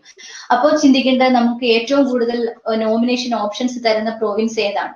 അപ്പൊ ആദ്യം ഐഡന്റിഫൈ ചെയ്യേണ്ടത് നിങ്ങളുടെ തന്നെ കരിയർ ഗോളാണ്. നിങ്ങളുടെ ഇഷ്ടമുള്ള പ്രൊഫഷൻ അല്ലെങ്കിൽ ഇഷ്ടമുള്ള ഒരു കോഴ്സ്, ഒരു കരിയറിലേക്ക് വരാൻ സാധ്യതയുള്ള ഒരു കോഴ്സ് ചൂസ് ചെയ്യാം. ആ കോഴ്സിൽ വർക്ക് പെർമിറ്റ് ഉള്ള പ്രോഗ്രാംസ് ആണെങ്കിൽ അത്രയും നല്ലത്. കാര്യം പഠിക്കുമ്പോൾ തന്നെ നിങ്ങൾക്കൊരു ജോബ് മാർക്കറ്റ് എക്സ്പോഷർ കിട്ടും. അതിനുശേഷം പ്രൊവിൻസിലെ ഇമിഗ്രേഷൻ പാത്വേസ്, ഫോർ എക്സാമ്പിൾ ഇപ്പം നിങ്ങൾ പ്രസന്റേഷനിൽ കണ്ടു അറ്റ്ലാന്റിക് പൈലറ്റ് പ്രോഗ്രാം ആണെങ്കിൽ അവിടെ ഇമിഗ്രേഷൻ ഓപ്ഷൻസ് കൂടുതലാണ്. കാര്യം 3 ഓപ്ഷൻ ഉണ്ടെന്ന് വേണമെങ്കിൽ പറയാം. കമ്പാരിറ്റീവ്ലി അതർ പ്രൊവിൻസസിൽ 2 ഓപ്ഷൻ ആണെങ്കിൽ അറ്റ്ലാന്റിക് പ്രൊവിൻസസിൽ 3 ഓപ്ഷൻ ഉണ്ട്. ഫെഡറൽ എക്സ്പ്രസ് എൻട്രി, പ്രൊവിൻസസിന്റെ പ്രൊവിൻഷ്യൽ നോമിനേഷൻ പ്രോഗ്രാം, അതല്ലാതെ അറ്റ്ലാന്റിക് ഇമിഗ്രേഷൻ പൈലറ്റ് പ്രോഗ്രാം. അപ്പം AIPP program, Atlantic pilot immigration pilot പ്രോഗ്രാമില് കൂടെ പെർമനന്റ് റെസിഡൻസിയിലേക്ക് പോകണമെങ്കിൽ ഒരു ഇന്റർനാഷണൽ ഗ്രാജുവേറ്റ്, ഒരു പബ്ലിക്ലി ഫണ്ടഡ് ഇൻസ്റ്റിറ്റ്യൂഷനിൽ പഠിച്ച ഒരു ഇന്റർനാഷണൽ ഗ്രാജുവേറ്റിന് വർക്ക് എക്സ്പീരിയൻസിന്റെ ആവശ്യമില്ല, ജോബ് ഓഫർ കൊണ്ട് തന്നെ പോകാം. ഇനി കോഴ്സ് കംപ്ലീഷൻ കഴിഞ്ഞ ഉടനെ റിലേറ്റഡ് ഫീൽഡിൽ നിങ്ങൾക്ക് ബാക്ക് ഹോമിൽ വർക്ക് എക്സ്പീരിയൻസ് ഉണ്ടെങ്കിൽ 1-2 വർഷത്തെ, 1 വർഷത്തെ വർക്ക് എക്സ്പീരിയൻസ് മതി. 1 വർഷത്തെ വർക്ക് എക്സ്പീരിയൻസ് കൊണ്ട് തന്നെ നിങ്ങൾക്കൊരു ബാക്ക് ഹോമിലെ വർക്ക് എക്സ്പീരിയൻസ് പ്ലസ് കാനഡയിൽ നിന്നുള്ള ഒരു ജോബ് ഓഫറും കൂടെ ചേർന്നാൽ അങ്ങനെ ഇമ്മീഡിയറ്റ്ലി നിങ്ങൾക്ക് പ്രൊവിൻഷ്യൽ നോമിനേഷൻ വഴി പെർമനന്റ് റെസിഡൻസിലേക്ക് പോകാം. അപ്പൊ ജനറലി നമ്മൾ കാനഡ മൊത്തമുള്ള പ്രൊവിൻഷ്യൽ നോമിനേഷൻ പ്രോഗ്രാംസ് കമ്പയർ ചെയ്യുമ്പോൾ എനിക്ക് തോന്നുന്നു അറ്റ്ലാന്റിക് പ്രൊവിൻസസിൽ പഠിക്കുകയായിരിക്കും കൂടുതൽ ഇമിഗ്രേഷൻ ഓപ്ഷൻസ് കിട്ടാൻ സാധ്യത. Thank you. എനിക്ക് തോന്നുന്നു ഞാൻ 2 ക്വസ്റ്റ്യൻസും നിങ്ങൾക്ക് മനസ്സിലാകുന്ന രീതിക്ക് ആൻസർ ചെയ്തു എന്ന്. Thank you. അതെ ma'am, thank you so much for your answers. നമുക്ക് ഇപ്പൊ തന്നെ നമ്മുടെ ടൈം റെസ്ട്രെയിൻഡ് ആയി കഴിഞ്ഞു. ഒത്തിരിയധികം ക്വസ്റ്റ്യൻസ് വരുന്നുണ്ട്. അതുകൊണ്ട് നമ്മൾ കുറച്ചും കൂടെ ക്വസ്റ്റ്യൻസ് ആൻസർ ചെയ്യുന്നതായിരിക്കും. ആൻഡ് സ്പെസിഫിക് ആയിട്ടുള്ള questions, for example miss Janitha, miss Soni, miss ഡോണയുടെ ഒക്കെ ക്വസ്റ്റ്യൻസ് ആൻസർ ചെയ്യാൻ സ്പെഷ്യൽ പേഴ്സൺ ടു പേഴ്സണൽ കൺസൾട്ടേഷന്റെ ആവശ്യമുണ്ട്. അതുകൊണ്ട് സോന നമ്മുടെ വെബ് ഫോം പാറ്റേൺ അതിന്റെ മെത്തേഡ് ഒന്ന് എക്സ്പ്ലെയിൻ ചെയ്ത് കൊടുക്കാമോ? ഡെഫിനറ്റ്ലി ഗ്രീഷ്മ. ഇപ്പം വെബ് ഫോം എന്ന് പറയുന്നത് ഇപ്പം യൂഷ്വലി ഇപ്പം ജിൻത ചോദിച്ച ക്വസ്റ്റൻ ആണെങ്കിലും അവർക്ക് ജോബ് ആണ് നോക്കുന്നത്. സോ അൾട്ടിമേറ്റ്ലി സ്റ്റഡി ആണോ മൈഗ്രേഷൻ ആണോ എന്നല്ല. സോ സർട്ടൻ സ്റ്റുഡൻസ് നോക്കുമ്പോൾ ചിലപ്പോൾ അവർ സ്റ്റഡി ആയിരിക്കും നോക്കുന്നത്, പക്ഷെ PR നല്ല പോസിബിലിറ്റീസ് ഉണ്ടാവും. സോ അതുകൊണ്ട് തന്നെ ഇനീഷ്യലി നമ്മൾ ചെയ്യുന്നത് നമ്മുടെ സ്റ്റുഡൻസിന് ഒരു വെബ് ഫോം സെൻഡ് ചെയ്ത് കൊടുക്കും. അതിൽ കുറച്ച് ഡീറ്റെയിൽസ് ചോദിച്ചിട്ടുണ്ടാവും. നമ്മുടെ ഏജ്, എഡ്യൂക്കേഷൻ, പ്രീവിയസ് എവിടെയെങ്കിലും വർക്ക് ചെയ്തിട്ടുണ്ടോ, അങ്ങനത്തെ ഡീറ്റെയിൽസ് ഒക്കെ. അത് നമ്മൾ ഇപ്പം എഡ്യൂക്കേഷൻ ആണെങ്കിൽ ഒരു ഹയർ എഡ്യൂക്കേഷൻ പ്രൊഫഷനിലും കാനഡയുടെ കാര്യത്തിൽ ഒരു മൈഗ്രേഷൻ ആണെങ്കിൽ ആ ഇമിഗ്രേഷൻ അറ്റോർണി അല്ലെങ്കിൽ കനേഡിയൻ ലോയർ അത് അസസ് ചെയ്തിട്ടായിരിക്കും നമുക്ക് റിപ്പോർട്ട് തരുന്നത്. ഈ റിപ്പോർട്ട് അനുസരിച്ച് നമുക്ക് പഠിക്കാനാണോ അതോ മൈഗ്രേറ്റ് ചെയ്യാനാണോ ഓപ്ഷൻ ഉള്ളത് എന്നുള്ളതിന്റെ ഒരു ക്ലാരിഫിക്കേഷൻ നമുക്ക് കിട്ടും. അത് കിട്ടിയതിന് ശേഷം ഈ ഫോം വെച്ചിട്ട് നമുക്ക് ഒരു 1-on-1 കൺസൾട്ടേഷൻ, സ്ക്രീനിൽ കാണുന്ന പോലെ തന്നെ നമുക്ക് ഒരു 1-on-1 ഫ്രീ കൺസൾട്ടേഷൻ ഉണ്ടാവും. ഈ കൺസൾട്ടേഷനിൽ നിങ്ങളുടെ സ്പെസിഫിക് ക്വറീസ്, ഗ്രീഷ്മ പറഞ്ഞതുപോലെ സ്പെസിഫിക് ക്വറീസ് ആൻസർ ചെയ്യാൻ പറ്റും. ഫോർ എക്സാമ്പിൾ ആകാശ്, ഡോണ ഇവരുടെയൊക്കെ ക്വസ്റ്റ്യൻസ് സ്പെസിഫിക് ആണ്. സോ ഇതിന്റെ പ്രൊഫൈൽ നമുക്ക് അറിഞ്ഞാലേ, നേരത്തെ പറഞ്ഞൊരു കുറെ സമയം പറഞ്ഞിട്ടുണ്ടായിരുന്നു പ്രൊഫൈൽ കണ്ടാലേ പറയാൻ പറ്റുള്ളൂ എന്നുള്ളത്. സോ അങ്ങനെ ഒരു പ്രൊഫൈൽ കണ്ടതിന് ശേഷം എങ്ങനെയാണ് നിങ്ങൾക്ക് കാനഡയിൽ ഓപ്ഷൻസ് ഉള്ളത്, മൈഗ്രേഷൻ ആണോ സ്റ്റഡി ആണോ എന്നുള്ള ഓപ്ഷൻ അഡ്വൈസ് ചെയ്യാൻ പറ്റും. സോ ഇതാണ് നോർമൽ വെബ് ഫോം പ്രൊസീജിയേഴ്സ്. ഇമിഗ്രേഷനിലാണെങ്കിലും ഓൾമോസ്റ്റ് സെയിം പ്രൊസീജിയർ തന്നെയാണ്. So it will be great നിങ്ങൾക്ക് ഒരു വെബ് ഫോം സബ്മിറ്റ് ചെയ്യാൻ പറ്റുവാണെങ്കിൽ ഞങ്ങൾക്ക് കൂടുതൽ ഇൻഫർമേഷൻ ഷെയർ ചെയ്യാൻ പറ്റുമായിരുന്നു based on your profile. Thank you Greeshma. Thank you Sona. Ma'am, next question മാമിനുള്ളതാണ്. ഒരു MSW സ്റ്റുഡന്റ്, അതായത് 2020 ഗ്രാജുവേറ്റ് ചെയ്യുന്ന ഒരു MSW സ്റ്റുഡന്റിനുള്ള immigration possibilities, express entry program വഴിയുള്ള ഇമിഗ്രേഷൻ പോസിബിലിറ്റീസ് എങ്ങനെയാ? ഇതോടൊപ്പം തന്നെ എനിക്ക് വിജയലക്ഷ്മിയുടെ ഒരു ക്വസ്റ്റ്യൻ ആണ്. അതായത് ഏജ്, വിജയലക്ഷ്മിക്ക് ഇപ്പം 39 years ഓഫ് ഏജ് ഉണ്ട്. അപ്പം ഏജ് എത്രത്തോളം ഒരു ഫാക്ടർ ആണ് ഇമിഗ്രേഷൻ പ്രൊസീജിയറിന്? അതൊന്ന് എക്സ്പ്ലെയിൻ ചെയ്ത് തരാം. Thank you Greeshma. MSW കഴിഞ്ഞ 2020 MSW കഴിഞ്ഞ ഒരു കാൻഡിഡേറ്റിന്റെ ഇമിഗ്രേഷൻ ഓപ്ഷൻസ് ചിന്തിക്കുമ്പോൾ നമുക്ക് ആദ്യം വേണ്ടത് അറിയാം. ഇപ്പം നമ്മൾ ഡിസ്കഷനിലും പ്രസന്റേഷനിലും ഒക്കെ കണ്ടത് ഇമിഗ്രേഷനെ കൺട്രോൾ ചെയ്യുന്ന അല്ലെങ്കിൽ ഇമിഗ്രേഷനിൽ വളരെ വൈറ്റൽ ആയിട്ടുള്ള റോള് പ്ലേ ചെയ്യുന്ന ഫാക്ടേഴ്സിൽ ഒന്നാണ് work experience. Minimum 1 year of work experience ഉള്ള ആർക്കും ഇമിഗ്രേഷൻ പ്രോഗ്രാംസിന് അവർക്ക് ബാക്കി ഫാക്ടേഴ്സ് കൊണ്ട് അവർ എലിജിബിൾ ആകുമെങ്കിൽ, ഫോർ എക്സാമ്പിൾ ലാംഗ്വേജും എഡ്യൂക്കേഷൻ ക്രെഡൻഷ്യൽ അസസ്മെന്റ് കഴിഞ്ഞ ശേഷമുള്ള അവരുടെ എഡ്യൂക്കേഷനും കൊണ്ട് അവർ എലിജിബിൾ ആകുമെങ്കിൽ 1 year വർക്ക് എക്സ്പീരിയൻസ് ഉള്ള മിനിമം 1 year വർക്ക് എക്സ്പീരിയൻസ് ഉള്ള ആർക്കും ഇമിഗ്രേഷൻ അപ്ലൈ ചെയ്യാം. പക്ഷെ ഒരിക്കലും 1 year വർക്ക് എക്സ്പീരിയൻസ് കൊണ്ട് നിങ്ങൾക്ക് പെർമനന്റ് റെസിഡൻസിലേക്ക് എത്താം, ഇല്ലെങ്കിൽ നിങ്ങൾ ആപ്ലിക്കേഷൻ ചെയ്യാൻ എലിജിബിൾ ആകണമെന്നില്ല. കാര്യം വർക്ക് എക്സ്പീരിയൻസ് കുറയും തോറും മിനിമം എലിജിബിലിറ്റി ലാംഗ്വേജ് സ്കോർ കൂടും. അപ്പം ഇത് രണ്ടും റിലേറ്റഡ് ഫാക്ടേഴ്സ് അല്ലെങ്കിൽ റിലേറ്റീവ് ഫാക്ടേഴ്സ് ആണ്. ഒന്ന് കൂടുമ്പോൾ ഒന്ന് കുറയും. ഫോർ എക്സാമ്പിൾ 6 വർഷം വർക്ക് എക്സ്പീരിയൻസ് ഉള്ള ഒരാളാണെങ്കിൽ, മാസ്റ്റേഴ്സ് ഡിഗ്രി ഉണ്ട്, 29-30 ഏജ് ആണെങ്കിൽ അവർക്കൊരു 6.5 കൊണ്ട് അല്ലെങ്കിൽ 6 കൊണ്ട് ഓവറോൾ ആയിട്ട് 6 കൊണ്ട് ഇമിഗ്രേഷനിലേക്കുള്ള ആപ്ലിക്കേഷൻ ഫസ്റ്റ് സ്റ്റെപ്പ് ആപ്ലിക്കേഷനിലേക്ക് പോകാൻ പറ്റുമെങ്കിൽ, വർക്ക് എക്സ്പീരിയൻസ് 1 year ആയ ഒരാൾക്ക് അത് ഓവറോൾ സ്കോർ 7.5 ഇല്ലാതെ ഇമിഗ്രേഷൻ എലിജിബിലിറ്റി കിട്ടില്ല. അപ്പൊ ഡെഫിനറ്റ്ലി 1 year ആണ് നിങ്ങളുടെ ഇമിഗ്രേഷനുള്ള മിനിമം വർക്ക് എക്സ്പീരിയൻസ് എന്ന് പറയുന്നുണ്ടെങ്കിൽ കൂടി എനിക്ക് തോന്നുന്നു ഏറ്റവും പ്രിഫറബിൾ ആയിട്ടുള്ള വർക്ക് എക്സ്പീരിയൻസ് ഒരു 3 years ആയിരിക്കും ഫെഡറൽ പ്രോഗ്രാമിനെ സംബന്ധിച്ച് നോക്കുവാണെങ്കിൽ. ഇനി പ്രൊവിൻഷ്യൽ നോമിനേഷൻ പ്രോഗ്രാംസിൽ റിക്വയർമെന്റ് ഡിസൈഡ് ചെയ്യുന്നത് അതാത് പ്രൊവിൻസസ് ആണ്. അപ്പൊ ചില പ്രൊവിൻസസിൽ ഈ 3 years തന്നെ ഇനഫ്, മോർ ദാൻ ഇനഫ്. ചിലർക്ക് ഫോർ എക്സാമ്പിൾ സസ്കാച്ചുവൻ പ്രൊവിൻഷ്യൽ നോമിനേഷൻ ആണെങ്കിൽ ലാസ്റ്റ് 10 yearsലെ വർക്ക് എക്സ്പീരിയൻസിനും പോയിന്റ്സ് ഉണ്ട്. അപ്പം അവരെ കൂടുതൽ വെയിറ്റേജ് കൊടുക്കുന്നത് ഒരാളുടെ പർട്ടിക്കുലർ ഫീൽഡിലുള്ള വർക്ക് എക്സ്പീരിയൻസിനാണ്. അപ്പൊ നിങ്ങൾ ഏത് പ്രോഗ്രാം ചൂസ് ചെയ്യുന്നു എന്നുള്ളതിനെ ഡിപ്പെൻഡ് ചെയ്തും കൂടി ഇരിക്കും നിങ്ങൾക്ക് എത്രത്തോളം വർക്ക് എക്സ്പീരിയൻസ് വേണം എന്നുള്ളത്. നോർമലി ഒരു ആവറേജ് 3 years വർക്ക് എക്സ്പീരിയൻസ് ആണ് ഏറ്റവും പ്രിഫറബിൾ ആയിട്ടുള്ളത്. ഇനി വിജയയുടെ ക്വസ്റ്റ്യൻ പറയുവാണെങ്കിൽ അതുപോലെ തന്നെ എഡ്യൂക്കേഷൻ പോലെ വർക്ക് എക്സ്പീരിയൻസ് പോലെ തന്നെ ഒരു അനദർ ഫാക്ടറാണ് ഏജ്. കാനഡയിലേക്കുള്ള എല്ലാ ഇമിഗ്രേഷൻ പ്രോഗ്രാംസും പോയിന്റ് ബേസ്ഡ് ആണ്. അതിനകത്ത് നമ്മളുടെ പോയിന്റ് കാൽക്കുലേറ്റ് ചെയ്യുന്നത് വലിയൊരു റോള് ഏജിനുണ്ട്. ഫെഡറൽ പ്രോഗ്രാം ആണെങ്കിൽ പ്രിഫറബിൾ ഏജ് ഗ്രൂപ്പ് എന്ന് പറയുന്നത് 23 to 40 വരെ ഗവൺമെന്റ് ഏജിന് പോയിന്റ്സ് കൊടുക്കുന്നുണ്ടെങ്കിൽ കൂടി നമുക്ക് ITA കിട്ടി നമുക്ക് പെർമനന്റ് റെസിഡൻസിലേക്ക് പോകാനുള്ള ഒരു സാധ്യത 23 to 32 വരെ മാക്സിമം. നിങ്ങൾ 33-34 ആകുമ്പോഴത്തേക്കും ആഫ്റ്റർ വൺസ് കംപ്ലീറ്റിംഗ് 30 തന്നെ പോയിന്റ്സ് ലൂസ് ആയി തുടങ്ങും. ഒരു 33-34 എത്തുമ്പോഴത്തേക്കും നമുക്ക് ഫെഡറൽ പ്രോഗ്രാം വഴി ത്രൂ ആവാനുള്ള ചാൻസസ് വളരെ കുറയും. 39 ഏജ് ഉള്ള ഒരാൾക്ക് ഇമിഗ്രേഷൻ ഓപ്ഷൻസ് ഇല്ല എന്നുള്ള അല്ല ഞാൻ പറഞ്ഞതിന്റെ അർത്ഥം. ഫെഡറൽ പ്രോഗ്രാമിൽ കൂടെ ചാൻസസ് കുറവാണ്. പ്രൊവിൻഷ്യൽ നോമിനേഷന് സാധ്യതകൾ ഉണ്ടായേക്കാം. അത് നിങ്ങളുടെ വർക്ക് എക്സ്പീരിയൻസും ഇപ്പൊ സോഷ്യൽ വർക്കേഴ്സിനുള്ള വർക്ക് പോസിബിലിറ്റീസ് അല്ല ടീച്ചിങ് സൈഡിലുള്ളവർക്ക്. അത് ആ ഒരു പോസിബിലിറ്റീസ് അല്ല വേറെ ഹെൽത്ത് കെയറിൽ വർക്ക് ചെയ്യുന്നവർക്ക്. അപ്പൊ നിങ്ങളുടെ എക്സാക്ട് പ്രൊഫൈല് കണ്ടാൽ മാത്രമേ പ്രൊവിൻഷ്യൽ നോമിനേഷൻ സാധ്യതകൾ പല പ്രൊവിൻസസിലും നിങ്ങൾക്ക് എങ്ങനെയാണെന്നുള്ളത് പറയാൻ പറ്റുള്ളൂ. Generally immigration options age group നമ്മളൊരു 33-35 എത്തുമ്പോഴത്തേക്കും ഇമിഗ്രേഷൻ ഓപ്ഷൻസ് കഴിയും, അല്ലെങ്കിൽ വളരെ കുറയും. അത് ഇപ്പൊ തന്നെ എനിക്കത് നിങ്ങളോട് കമ്മ്യൂണിക്കേറ്റ് ചെയ്യാൻ പറ്റിയത് സന്തോഷമുണ്ട്. കാര്യം ഒത്തിരി ക്ലയൻസും പ്രത്യേകിച്ച് സോഷ്യൽ വർക്ക് ഫീൽഡിലുള്ളവരൊക്കെ ഇമിഗ്രേഷനെ പറ്റി ചിന്തിക്കുന്നത് എനിക്ക് തോന്നുന്നു ഒരു mid-30s. അപ്പൊ ഒത്തിരി പേരും പറയാ ഇതുവരെ അതിനെപ്പറ്റി നോക്കിയിട്ടില്ലായിരുന്നു. അപ്പം ഇപ്പൊ നിങ്ങളൊക്കെ പഠിച്ചുകൊണ്ടിരിക്കുന്ന സ്റ്റുഡൻസ് ആണ്. അപ്പൊ പ്രത്യേകിച്ച് നിങ്ങൾക്ക് ഇപ്പൊ തന്നെ അറിയാം, ഓക്കെ ഇമിഗ്രേഷനോ സ്റ്റഡിയോ ചിന്തിക്കുന്നുണ്ടെങ്കിൽ നമുക്കൊരു സാധ്യതകളുള്ള ഒരു സമയത്ത് നമ്മൾ അതിനെ യൂട്ടിലൈസ് ചെയ്യണം. അതായത് ഒരു mid-30s late-30s നമ്മൾ അതിനെപ്പറ്റി തിങ്ക് ചെയ്താൽ പിന്നെന്താ പറയാ നമുക്ക് ചാൻസസ് ഉണ്ട്, പക്ഷെ അത് വളരെ കുറവായിരിക്കും എന്നുള്ളത് ഇപ്പോഴേ മനസ്സിലാക്കുന്നത് നല്ലതായിരിക്കും എന്ന് തോന്നുന്നു. Thank you Greeshma. Thank you ma'am. Mister അർഷദിന്റെ ക്വസ്റ്റ്യൻ വളരെയധികം സ്പെസിഫിക് ആണ്. അതുകൊണ്ട് ഏത് ബ്രാഞ്ചാണ് നിങ്ങൾക്ക് കുറച്ചും കൂടെ പ്രിഫറബിൾ ആയിട്ടുള്ളതെന്ന് വെച്ച് കഴിഞ്ഞാൽ അവരെ കോൺടാക്ട് ചെയ്തിട്ടുണ്ടെങ്കിൽ ഒരു വെബ് ഫോം സബ്മിറ്റ് ചെയ്യുന്നതായിരിക്കും. അത് അസസ് ചെയ്ത് അതിന്റെ ഇൻഫർമേഷൻ ഫിൽ ചെയ്ത് തന്നു കഴിഞ്ഞാൽ അതിന്റെ അസസ്മെന്റിന് ശേഷം പ്രോപ്പർ ആയിട്ടുള്ള കൺസൾട്ടേഷനും ഗൈഡൻസും തരുന്നതായിരിക്കും. നമ്മൾ ഇന്നത്തെ സെഷന്റെ ലാസ്റ്റ് ക്വസ്റ്റ്യനിലേക്ക് മൂവ് ഓൺ ചെയ്യാണ്. സ്പെഷ്യലി ഇങ്ങനത്തെ ഒരു സമയത്ത് കോവിഡ് ഒത്തിരി പേർക്ക് കൺസേൺ ഉള്ള ഒരു കാര്യമാണ് ഇന്റർനാഷണൽ സ്റ്റുഡൻസ് എന്ന രീതിയിൽ ഈ സമയത്ത് എങ്ങനെ കാനഡയിൽ പോയി പഠിക്കാൻ പറ്റുമോ, എന്താണ് അതിന്റെ പോസിബിലിറ്റീസ്, എന്തൊക്കെയാണ് കനേഡിയൻ അതോറിറ്റീസ് കൊണ്ടുവന്നിട്ടുള്ള റിലാക്സേഷൻ. മാം ഇതിനെ പറ്റി ഒന്ന് കമന്റ് ചെയ്യാം. Okay, thank you Greeshma. വളരെ റെലവെന്റ് ആയിട്ടുള്ള ഒരു ക്വസ്റ്റ്യൻ ആണ്. നമുക്കറിയാം ഈ സിറ്റുവേഷൻ നമ്മൾ ഓവർകം ചെയ്യും. ഇത് കുറച്ച് കഴിയുമ്പോൾ കോവിഡ് സിറ്റുവേഷൻ ഒക്കെ മാറും, തിങ്സ് ബാക്ക് ടു നോർമൽ ആകും. പക്ഷെ ഈവൻ തന്നെ ഇപ്പം എല്ലാവർക്കും അറിയാനുള്ള ഒരു സംഗതിയാണ്, കോവിഡ് സിറ്റുവേഷനിൽ സ്റ്റഡി ഇൻ കാനഡ പോസിബിൾ ആണോ? തീർച്ചയായിട്ടും അതെ. എല്ലാ കനേഡിയൻ യൂണിവേഴ്സിറ്റീസും കോളേജസും സ്റ്റഡി ആപ്ലിക്കേഷൻസ് പ്രോസസ്സ് ചെയ്യുന്നുണ്ട്.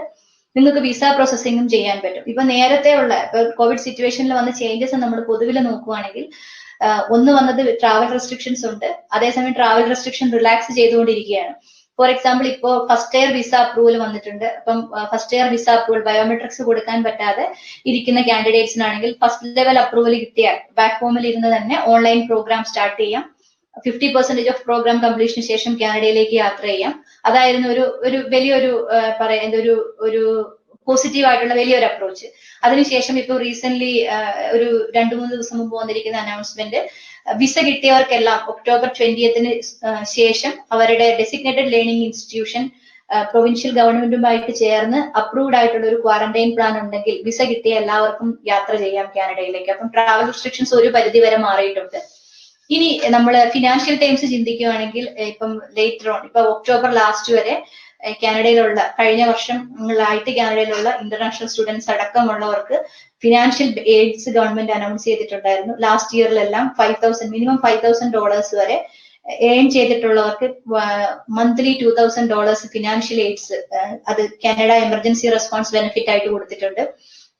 അതിനുശേഷം ഇപ്പൊ സമ്മർ ടൈം നോക്കുകയായിരുന്നെങ്കിൽ വർക്ക് അവേഴ്സിൽ ഒരുപാട് എക്സ്റ്റൻഷനും റിലാക്സേഷനും കൊടുത്തിട്ടുണ്ടായിരുന്നു. പക്ഷെ ഇപ്പം പൊതുവില് കാര്യങ്ങൾ സാധാരണഗതിയിലേക്ക് വന്നിരിക്കുന്നത് കൊണ്ടും വരാൻ പോകുന്നത് കൊണ്ടും ട്രാവൽ റെസ്ട്രിക്ഷൻസ് ഒക്കെ കുറച്ചുകൊണ്ട് കൂടുതൽ വിസ അപ്രൂവൽ കൊടുത്ത് സ്റ്റുഡൻസിന്റെ കാനഡയിലേക്കുള്ള യാത്ര കുറച്ചും കൂടി ഈസി ആക്കാനുള്ള സ്റ്റേജിലാണ് ഇപ്പൊ കാനഡ.